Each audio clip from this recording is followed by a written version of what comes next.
Ingin jadi PNS dan bingung mau daftar ke instansi pemerintah yang mana? Nah, untuk membantu teman-teman mengambil keputusan, di episode kali ini saya akan membahas berapa gaji pokok PNS per golongan dan 5 instansi pemerintah yang paling tinggi tunjangannya. Jadinya, kalian bisa mengincar posisi-posisi di sana ketika pendaftarannya sudah dibuka. Mau tahu instansi mana? Sebelum kita membahas detailnya, jangan lupa untuk subscribe dan like karena channel ini membahas berbagai cara untuk mendapatkan uang tambahan. Kalau kalian ingin dapat uang dari YouTube, silakan klik link di deskripsi karena ada triknya loh supaya bisa cepat monetisasi. Selain itu, di deskripsi juga ada banyak sekali link lain yang bisa membantu teman-teman mencari penghasilan tambahan dan juga berhemat. Oke, yuk lanjut lagi nonton videonya. Selamat menonton!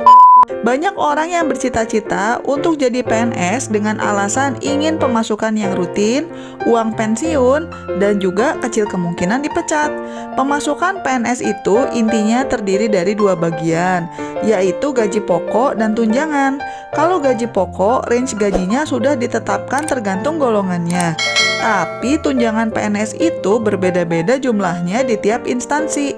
Sebelum kita membahas instansi mana yang paling tinggi tunjangannya, mari kita bahas dulu berapa sih range gaji pokok PNS per golongan. Berdasarkan Peraturan Pemerintah Nomor 15 Tahun 2019, besaran gaji pokok PNS itu berjenjang, tergantung golongan dan lama masa kerjanya.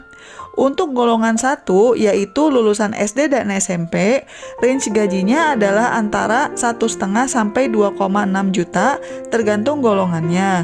Ini saya nggak akan baca satu persatu ya teman-teman. Kalau kalian mau dapat detailnya, silakan videonya di pause aja dulu dan di screenshot. Selanjutnya ada golongan 2, yaitu untuk lulusan SMA dan D3. Range gaji pokoknya tentunya lebih tinggi sedikit dari golongan 1, yaitu antara 2 sampai 3,8 juta per bulan. Selanjutnya, ini adalah range gaji pokok golongan 3, yaitu lulusan S1 sampai S3. Ini kayaknya yang paling mainstream ya, karena rata-rata CPNS masuk ke golongan ini. Range gaji pokoknya adalah antara 2,5 sampai 4,7 juta per bulan. Nah, salah satu pertanyaan yang sering saya dapatkan adalah, "Mbak, gimana ya? Ijazah S1 saya belum keluar." Atau, "Saya masih kuliah, bisa daftar CPNS nggak?" Bisa sih bisa, tapi kalau ijazah kuliah kalian belum selesai, jadinya kalian terpaksa pakai ijazah SMA. Dan ini akan mempengaruhi gaji yang akan kalian dapatkan. Bisa lihat di sini kan, perbedaan range gaji golongan 2 dan golongan 3. Lagi-lagi silakan videonya di pause dan di screenshot kalau teman-teman butuh detailnya. Terakhir, ada golongan 4 yang range gaji pokoknya paling tinggi, yaitu antara 3 sampai 5,9 juta. Nah, selanjutnya mari kita bicarakan instansi pemerintah mana sih yang tunjangannya terbesar, baik di pusat maupun di daerah. Di posisi nomor 5 ada pemerintah Provinsi DKI. Tunjangan PNS di Provinsi DKI Jakarta ini termasuk yang paling tinggi dibandingkan Pemda lain di Indonesia. Ini wajar aja ya, mengingat APBD Jakarta adalah yang paling banyak. Bagi PNS DKI Jakarta, ada pemasukan tambahan di luar gaji yang disebut tunjangan kinerja daerah atau TKD yang besarannya mencapai 17 juta lebih untuk jabatan fungsional umum dan teknis terampil. Sebagai contoh, untuk lulusan IPDN yang sudah diangkat jadi PNS aja dengan golongan 3A, total gaji yang diterima mencapai 19 juta lebih. Besar tunjangan yang diterima PNS DKI Jakarta sangat tergantung pada masa kerja dan jabatannya, baik fungsional maupun pelaksana. Di posisi nomor 4 ada Kementerian Hukum dan HAM. Kementerian Hukum dan HAM adalah salah satu kementerian terbesar dari sisi jumlah anggaran dan juga jumlah pegawai. Tunjangan PNS di kementerian ini diatur dalam Peraturan Menteri Hukum dan HAM Nomor 5 Tahun 2015. Jabatan paling rendah yaitu Caraka dengan kelas jabatan 3 mendapatkan tunjangan sebesar 2,2 juta.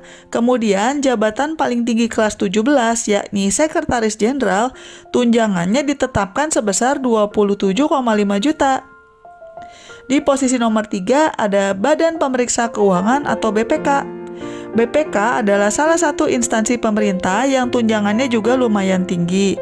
Tunjangan pegawai BPK diatur secara khusus dalam Peraturan Presiden Republik Indonesia Nomor 188 Tahun 2014. Dalam Perpres itu, tunjangan paling rendah yang diterima PNS BPK sebesar 1,5 juta untuk kelas jabatan 1 dan paling besar 41,5 juta untuk kelas jabatan 17.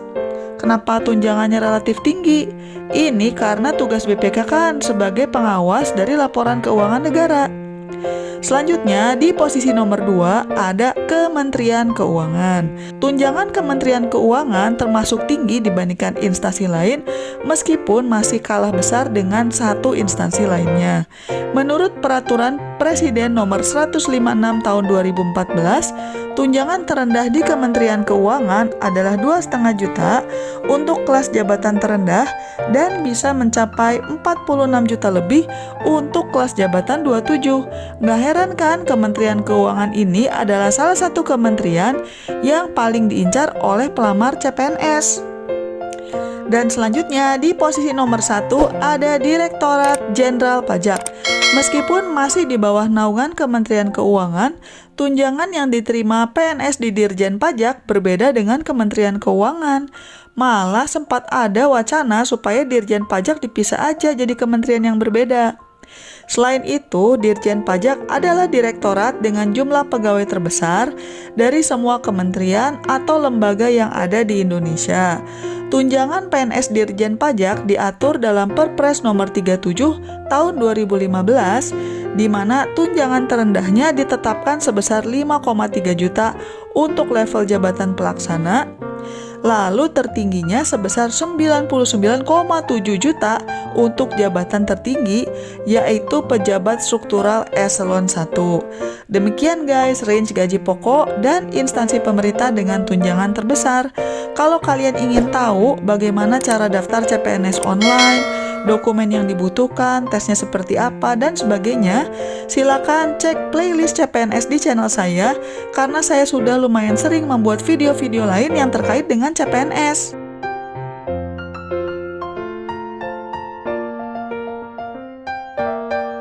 Kalau teman-teman ingin tahu cara-cara lain untuk mendapatkan uang tambahan, silakan mampir ke channel saya dan klik berbagai link yang ada di deskripsi. Jangan lupa juga untuk subscribe ya. Sekian dulu episode kali ini dan selamat mencari uang tambahan. Bye-bye!